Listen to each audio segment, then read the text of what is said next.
So RNC Research, also known as the GOP War Room, decided to go after Bernie Sanders on Twitter. This is what they do. They do opposition research nonstop. And they went after him on the issue of healthcare. This is what they posted. Take a look. So there's lots of people running on Medicare for All, but there's been some interesting sort of debate about what it means. And there's sort of two different ways that people are talking about it now.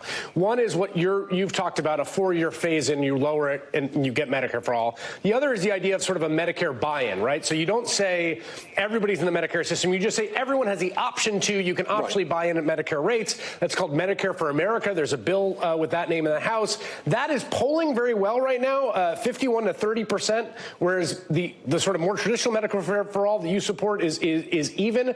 What do you think about that as an alternative? Why not sort of slide towards the system in an optional way? Because ultimately we have to recognize that the current system is incredibly dysfunctional and wasteful. Its goal is to make profits for the insurance companies and the drug companies.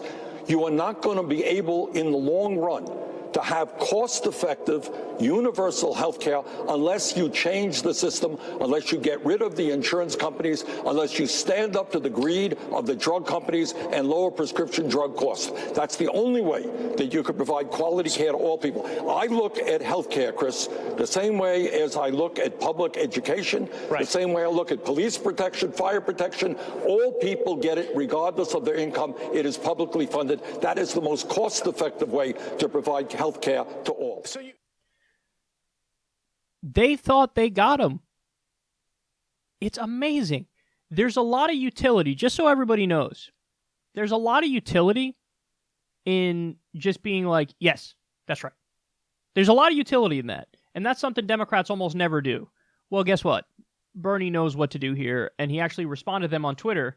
And I think they wrote something like, Bernie wants to eliminate private health insurance companies. And Bernie responded, quote tweeted it and said, "You're damn right." Go get them, Dad.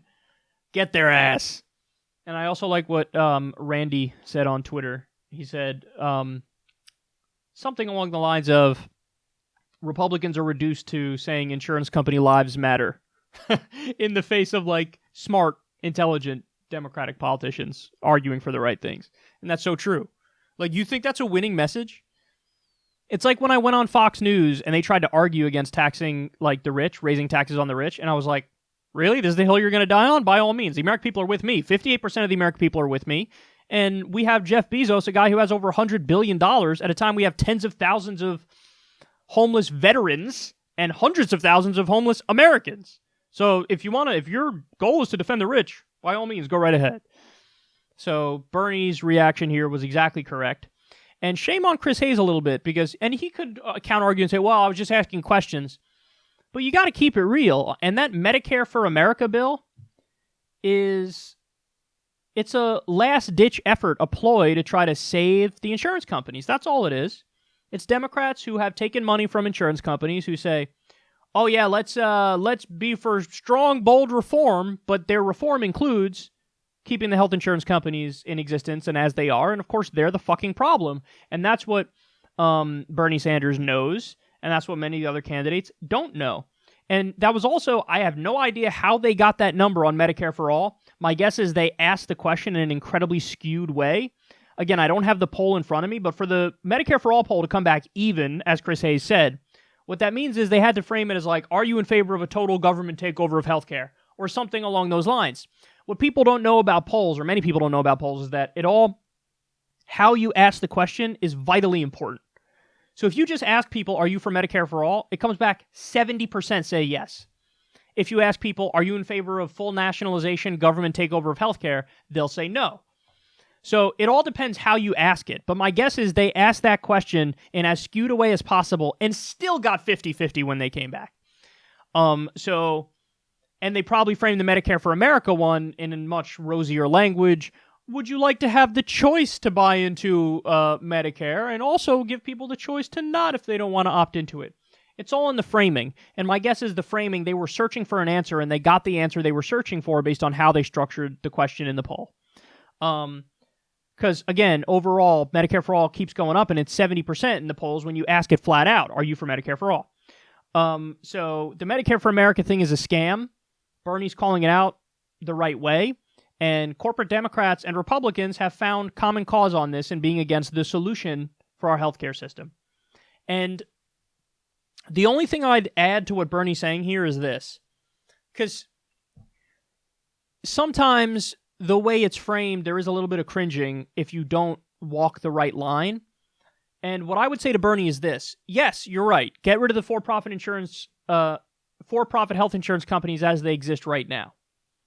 But I would always stress, we are not banning all private health insurance. You're allowed to get supplemental private health care. And to be clear, Bernie's bill allows for that. It allows for that. But I feel like sometimes he doesn't say that part, and what people think is he's totally banning all for-profit or all health insurance, full stop. And that's not true. Again, if you want plastic surgery, some sort of supplemental care, yeah, there'll be, private health insurance that you can get.